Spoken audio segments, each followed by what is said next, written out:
Hello there boys and girls, welcome back to Pedia Boys. तो मैं बहुत सी videos बना चुका हूँ, जैसे कि बेट स्टैट्स एक्सप्लेन कर चुका हूँ, उसके बाद मैं माइथोलॉजी सीरीज एक्सप्लेन कर चुका हूँ, ट्रिविया सीरीज, उसके बाद मैं पोकेमॉन ब्रीडिंग भी एक्सप्लेन कर चुका हूँ।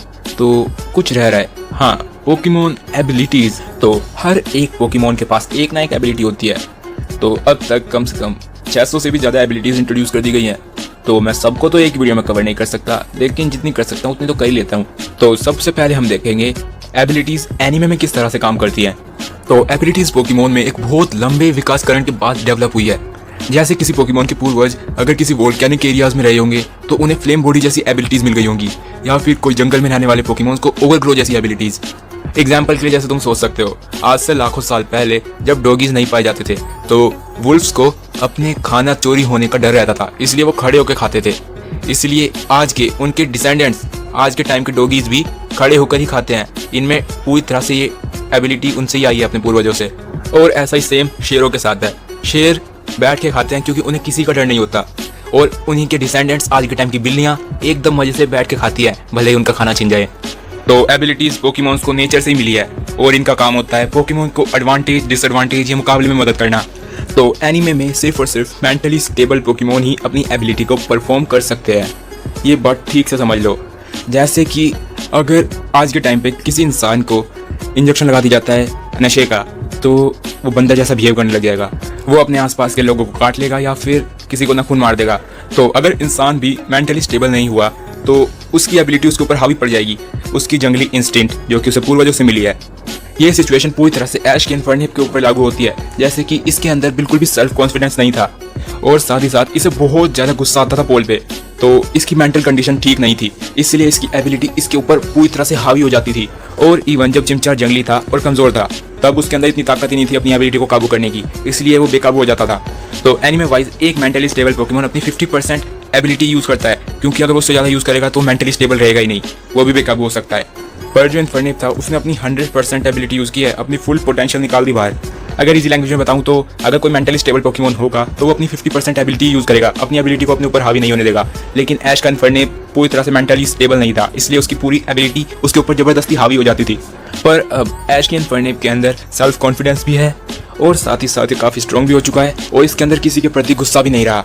तो अब अगर इसने एबिलिटी यूज़ कर भी ली अपनी ब्लेज एबिलिटी, तब भी वो उतनी पावरफुल नहीं होगी जितनी वो पहले थी।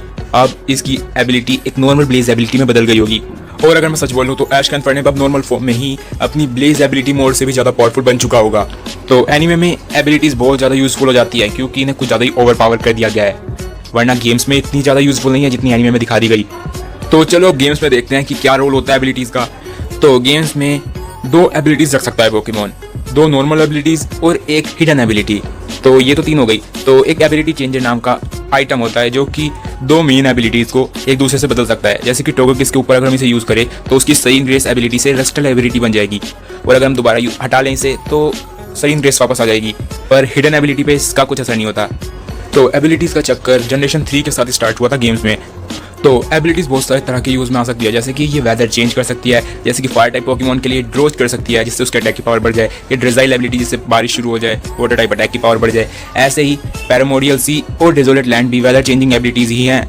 तो कुछ एबिलिटीज़ स्टैट्स को भी बढ़ा देती है, जैसे कि क्लोरोफॉर्म या फिर स्विफ्ट स्विम। तो स्विफ्ट स्विम एबिलिटी बारिश में स्पीड का स्टैट बढ़ा देती है, क्लोरोफॉर्म एबिलिटी धूप में स्पीड का स्टैट बढ़ा देती है, और एयरलॉक जैसी एबिलिटी तो वेदर का असर ही खत्म कर देती है पोकेमॉन के ऊपर से।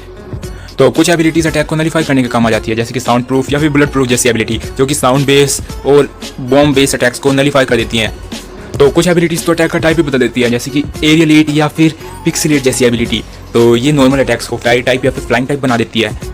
तो कुछ एबिलिटी तो सच में कमाल की होती है, जैसे कि फ्लैश फायर, इससे फायर टाइप अटैक से डैमेज ही नहीं होता, या फिर वाटर अब्जॉर्ब जिससे कि वाटर टाइप अटैक से हिट होने के बाद एचपी रीगेन हो जाती है, या फिर लेविटेट जिससे कि ग्राउंड टाइप अटैक काम ही नहीं करते। तो एबिलिटीज को अगर हम डबल बैटल में यूज करें तो कमाल के कॉम्बिनेशन बनाए जा सकते हैं, जैसे कि पॉलीटोड की ड्रिजल एबिलिटी बारिश करवाएगी, और लूडिकोलो की स्विफ्ट स्विम एबिलिटी उसकी स्पीड बढ़ाएगी। तो कितना अच्छा कॉम्बिनेशन बन सकता है। फर्स्ट टाइम हिट के लिए तो बढ़िया है। Sand stream ability sand storm create करेगी, और सैंड रश एबिलिटी अटैक को बढ़ाएगी ग्राउंड टाइप।